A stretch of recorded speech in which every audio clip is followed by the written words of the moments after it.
I'm always really impressed by the movie magic that goes on, and when they create an entire town like they have here, it's just so amazing to me. The town is just fantastic, especially the blacksmith shop. I love the barber shop with the whole coming soon. I was astounded at how authentic this feels. I thought it was real. All the buildings are fantastic. It's unbelievably believable.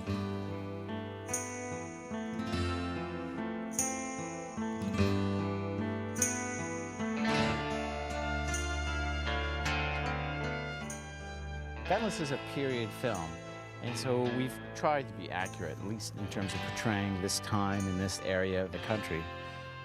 Matthew Budgeon, our production designer here, we met early on in pre-production. The Western is sort of a cornerstone of the foundation of modern cinema. So the opportunity to do a Western was here. You know, you might wait your whole career to do something like this. Build us a town, they said. You got 3 weeks. We were under a crazy schedule, and the stuff that was built in Vancouver in the shop had to be broken down into 10-foot sections that could go onto a truck to be shipped, 5 hours out of town to be constructed. We certainly had our usual crew, but one of the surprises was we had to have some people up here in the area working on the ground. There are a lot of local guys that I've worked with up here, and when Jeff called me up and said, hey, we got a shoot up here, I told him we've got some talent that can handle that. And a lot of these guys had never worked on a movie set before, had no idea, what to do at times because they're used to framing houses and stuff, and I think they thought we were a little bit crazy. But by the end of it, they all loved it, and they all want to do more movies.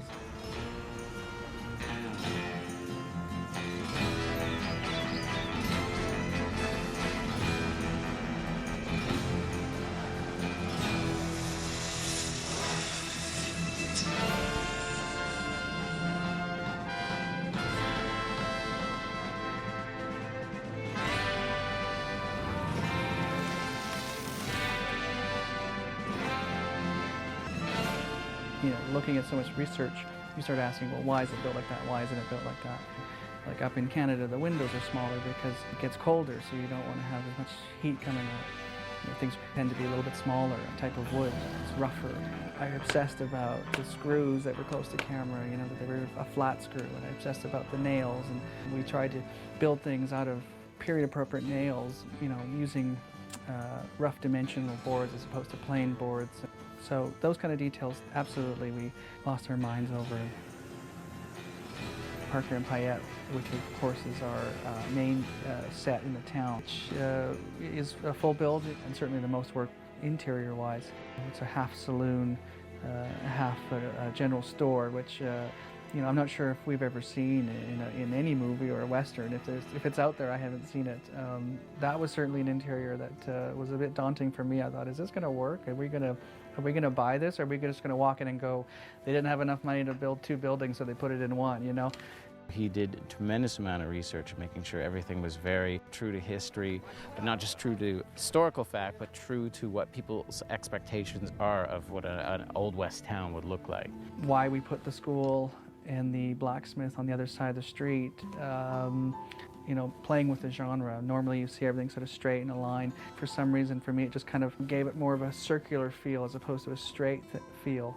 And again, that was sort of trying to create that feeling that Barclay's Brush is not only a Western town, but it's also sort of an inviting place, and it kind of, has arms around you and kind of holds you, He just did an amazing job, and we built this town from the ground up, and Matthew, we owe an awful lot to him.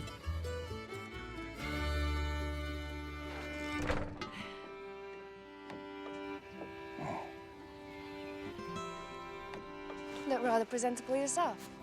But I was growing quite fond of the Oriental look. We basically got together, went with the colors and talking about the level of grit and dirt and breakdown that we wanted to see on the overall movie. You look at Westerns that have worked and those who haven't, when things look too crisp or clean, things fall apart a bit. And the big thing for me was wear and tear on any of the pioneers' clothes or equipment, and make sure the costumes look worn and beaten down. Every time I would bring up a costume and we'd take a look at it, and he would say, and more dirt. It's great, but more dirt. So we had to really severely age Paul's costumes at the beginning. It was about a week's worth of work for a breakdown artist to get this kind of level of breakdown. The Montana Kid has put his clothing together in a way to be a threat to people, to warn people to stay back. Howdy, General.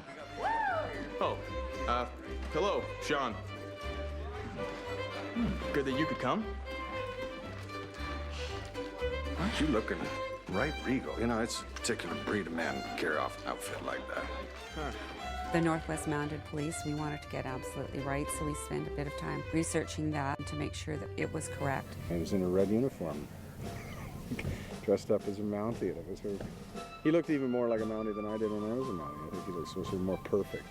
The Northwest Mounted Police at the time absolutely hated those hats. They looked so ridiculous and they served no function. When your gun was empty or unable to be effective enough, you just charge at people. You could toss it. And then I got this bag, kind of a man purse thing. You know, it's authentic to the times.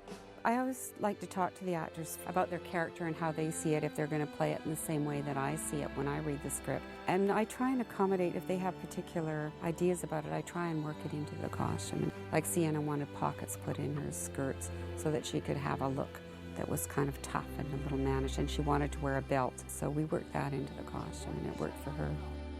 She's brought great life to this film. Everybody's costume kind of suits who they are in a great way. She's done yeoman service.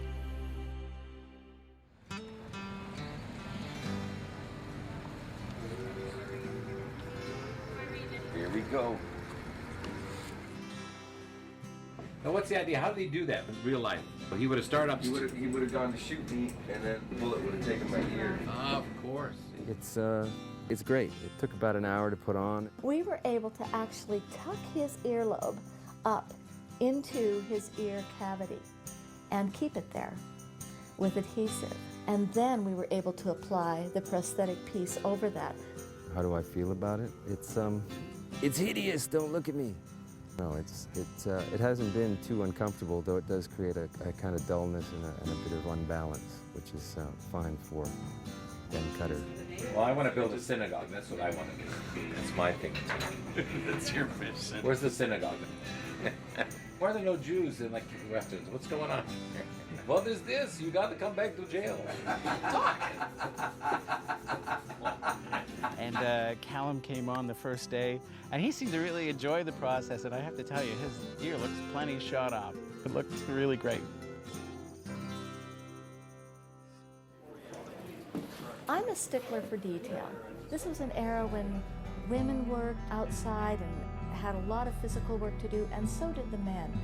When it comes to the makeup, we're adding a lot of texture to give that outdoorsy, sun-hit look on the cheeks and the nose, the neck, and it does lend some authenticity because most of the actors have beautiful skin and they all wear their sunscreen.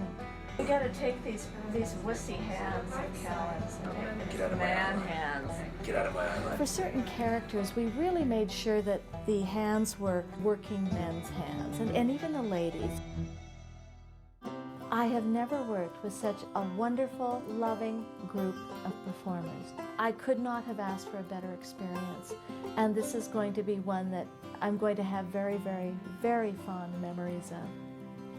I'm very grateful to the crew. They've given it a sense of authenticity, a sense of wear, and by putting these elements together, I think the town is as much a star in the film as anybody else.